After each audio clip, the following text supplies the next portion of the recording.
Hello, everybody, and welcome to another episode of TaskHuman Talks. I'm your host and fellow wellness provider, Jamie Carroll. And today, all the way from Romania, I have got the amazing Filip Marinica-Grando. Try Hi, not to Jamie. butcher that one. Hi, Filip. So glad to have you. Filip is It's our good to be here. I thanks. appreciate you trying to say my name Yeah. correctly. It's perfect. I got to do all the pronunciations as best I can, Great. Filip is our sales and leadership performance coach. And so let's dive right in today. We've got a lot of good things to talk about when it comes to leadership and sales, and of course, leading with love. But how are you helping people on the TaskHuman app? I'm basically a sales performance coach, and I also do some leadership from time to time. And in the TaskHuman app, I do some sales coaching with guys involved in managing teams or individual sales representatives. And they come with questions on how to approach prospects or how to close deals. There are different sales process management phases that they are curious about. Okay, I love it. So negotiations, sales, all the things that we want to talk about today in this podcast. One of the things I know that you really love talking about is leading with love. And I want to get into exactly what that means. So when it comes to a sales perspective and negotiations, how do we lead with love? What does that mean? For me, it means having the faith that you can find a better solution that the one you were prepared for. Because when you sell, you address a need, and you have a product, the customer has a need, and you try to say, look, my product covers your need and it solves your problem. And if there is a match, that's great, that's selling. But not always they fit right to each other. So then you have to create something, and you have to create something with the customer. It's not your own product. So you have to sit with the customer and talk with him and come up with something new. And I think leading with love means being open and having faith that you will find a mutual agreement that is good for you and for the customer and for your company, of course. So like if you're negotiating with someone or you're approaching them with something and the person isn't receptive the first time, it's being open to having a conversation around what it could look like instead. Yes, exactly. In the first place, it means being present and accepting that he's indifferent to what you're saying. And you have to be there, accept that he's indifferent, and try another way. Absolutely. What do you see people doing that creates a disconnect when it comes to negotiating and Pushing. sales? Pushing. I mean, I don't need an air conditioning right now. Yes, but we have the best offer now. You have this apparatus that does a great thing. Okay, but I don't care. And if you push it to me, I disconnect from the relationship. Because what I'm trying to help people understand that the first role of a salespeople is to create a relationship. And if you create the relationship, you can move some goods and services on the relationship. And if you push, you break the relationship. Right. Actually, that was going to be one of my questions too, is how important is it to really have a deeper relationship with your consumer, customer, whomever, as opposed to just a transactional one?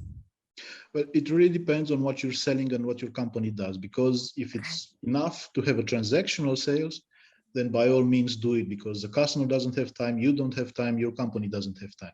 If I'm selling something that it's only one interaction with you one time, and we don't care about our relationship, we shouldn't push for it. But if I'm selling something a little bit more complex, the relationship becomes very important. Now, the problem is that if I have a product that I can sell transactionally, I'll probably sell it online. So with a transactional sale, you're probably not really engaging with the person anyway. So it's... No. He says, I need this, I'll give you this, let's sign the papers, pay the bill, and that's it. It seems like it's important to get to know them almost before you approach with the sales, or is it kind of intermixing? Actually, it's a whole process, and that's what professional selling is about. You approach your customer before you meet him, and you study a little bit about his business, because you have to have, we call it a hypothesis. I think this product will be good for you because, and that's only in your head. And then you have to find out someone in that company to test it. Look, what I was thinking about, is it true? And he might say, yes, no, I don't know. Right. And then you start a cycle in which you start to finding out more about his business, and then you knowing your product very well can match them. You cannot sell anymore by just talking about your product, because people have information. Sometimes people know better your product than yourself, because they research online and they know what they need. Have time. Exactly. They Yeah. know what they need.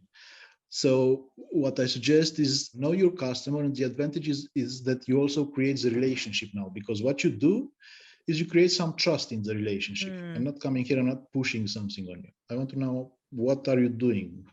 What are your business issues? And if you don't push and you also know very well what you're doing, the customer will feel safe and you will perceive you like a trusted partner. If something to be solved needs a human interaction, creating trust is very important. It doesn't need human interaction, you can probably do it online. I know I like this So, because it seems to like as you're approaching your customer, it's more of a mindset approach before you even begin anyways. When it comes to leading with love, right? It's like you're setting yourself up to be open to a conversation, to what it is they need. So you can negotiate on better terms as opposed to being like too yeah, structured or too strict. we are very accustomed to having goals. Mm-hmm. Leading with loves means, what is the intention behind your goal? Of course, I want to do the sale, but I don't want to do the sale in any circumstances. I Yeah. want to do the sales if I'm really solving a problem and I'm helping you with something. And that's So the intention behind it.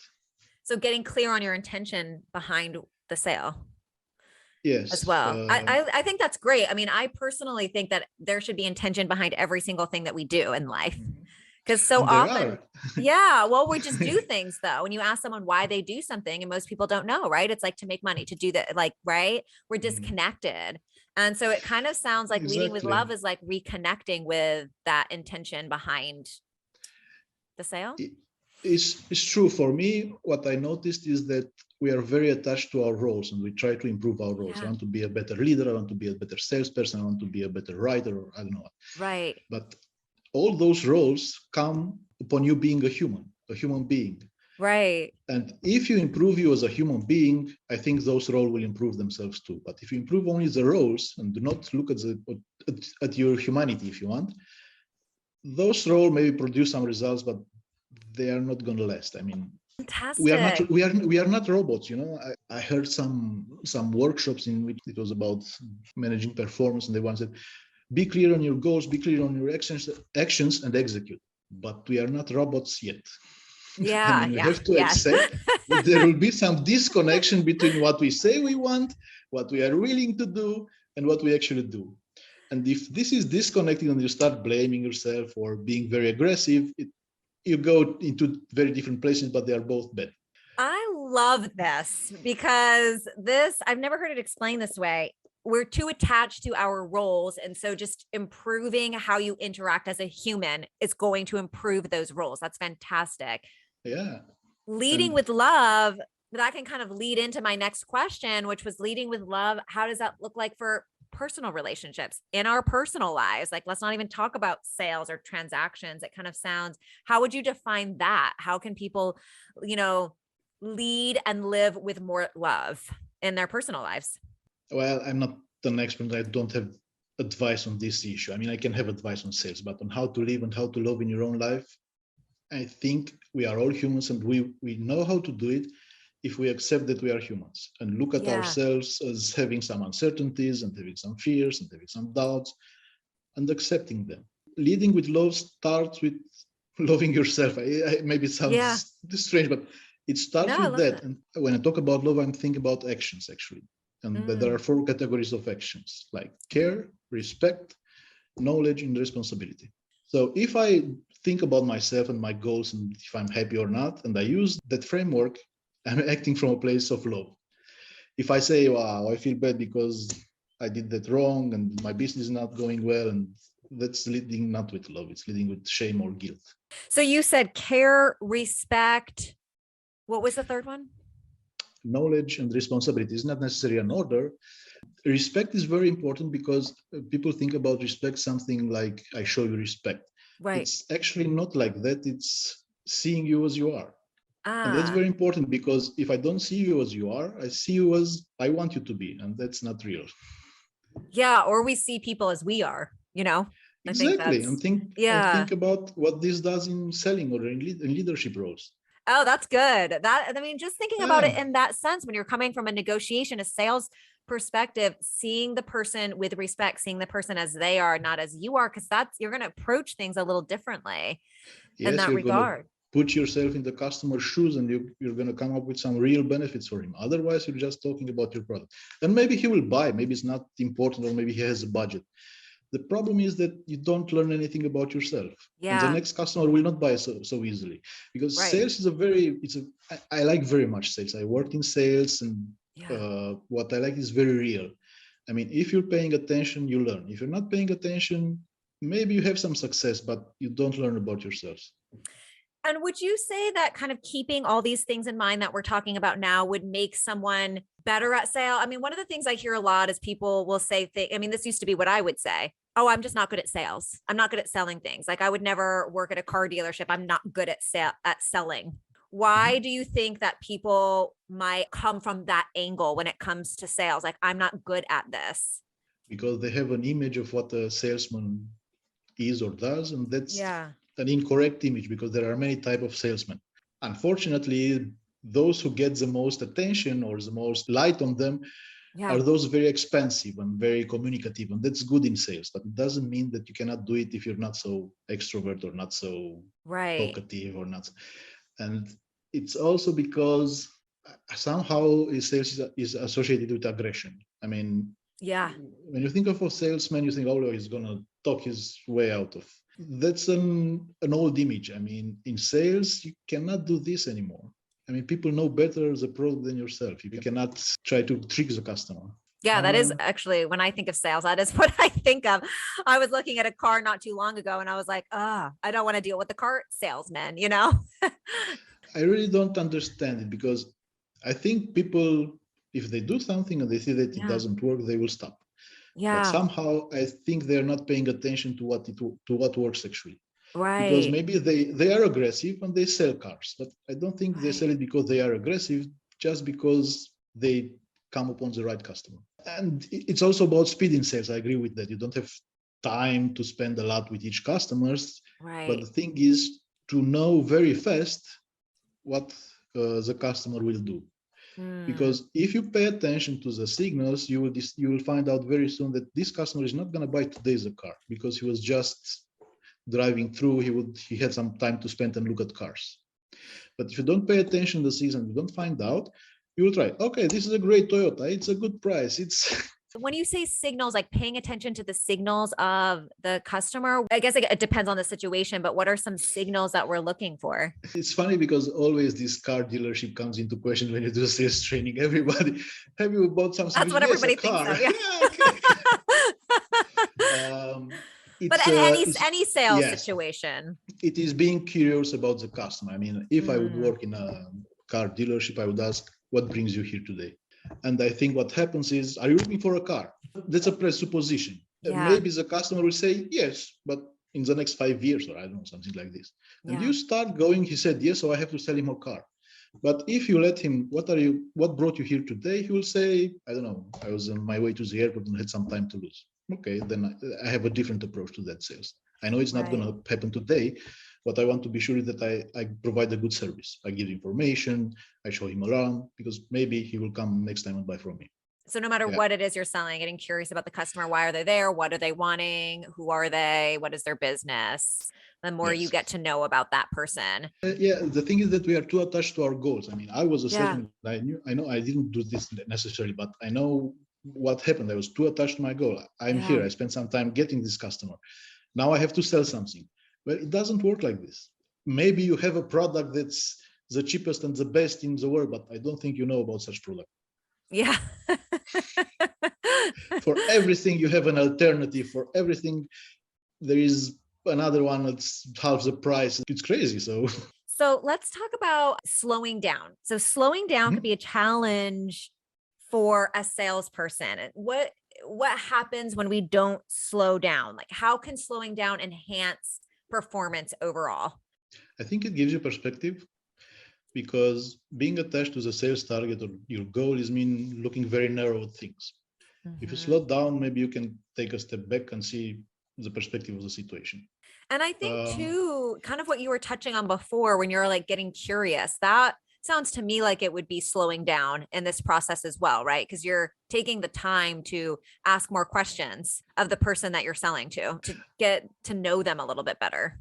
Yes, but it's only an apparent slowdown, because what Mm. it does, it saves you time, not spending the time with the wrong customer. Because if you figure out quickly that he won't buy from you, you can end that interaction in a certain amount of time, being Okay. sure that you provide still the same level of service and care. But you will not spend half an hour or 2 hours trying to convince him to buy this car. And I Mm. have to make here a note. Okay. If I'm trying to sell you a car and I see you don't want to buy it, and I say, okay, I'll cut the price in half, and I cut it again in half, and that's not a sales. Mm. That's a transactional process in which I'm trying to find out what is the amount of money for which you are willing to buy a car today. But you will not be a satisfied customer because your intention was not to buy a car today. And that's also not a negotiation, because a negotiation means if I'm changing my offer, I also have to get something back from the client. So if I say, okay, I give you 10% of the price of the service, but you will buy it for the next 6 months. I don't know. You have to get something from the client to be a negotiation. Otherwise, it's just a compromise. I just give from me. I don't get something from him. So a Negotiating, negotiation is more about the give and get. yeah, and there should be give and there should be get. The law of intention behind, because you need to search with the customer the give and get. And if you don't believe that you will find it, you will be closed, you will be inflexible, you will be hard on your position. That doesn't close the sales. Do you have a concept of winning when it comes to sales? Like, is there winning, or is it more about both parties benefiting from the relationship when it comes to sales and negotiations, which it kind of sounds like a give and get to me is a beneficial thing, or is there like a win? It's about perception. Both parties perceive that they have won something, then it's winning. It doesn't have to be the same. I mean, my winning does not necessarily be the same with your winning as a customer, but we both need to have the feeling that we want something out. We were smarter than before. We got something from the client. We learned something about our own problems. It's something that you get, and you say, okay, it was worth it. Because sales is about perceived value. The customer doesn't perceive value in interacting with you, I don't think you have a chance. When it comes to negotiating to sales, what if we're like getting frustrated? How can we channel all of this energy into coming back to the first conversation, which is leading with love? What you can do is learn about how to manage emotions, strong emotions, because anger and frustrations is very present in sales, and you need to learn how to manage them. And it involves mindfulness, it involves presence, it involves coaching or talking with someone you can trust. But you have to learn to deal with them, because if you're not dealing with them, they are dealing with you, and you start making actions and behaviors out of hate or of spite or shame or whatever you transform that rejection into. Because sales is a lot about rejection. A lot of people will reject Right. you. No, I'm not interested now. I don't want to talk to you. I don't Right. have time for you. And if you're not able to process this emotion, or if you work in a corporate setting and the corporate setting is not designed to help you to deal with this, it will create demotivation. And demotivation in sales, direct hit to the target. How can a corporate setting help people deal with that rejection? Educate people about emotions, educate about Okay. what being human means.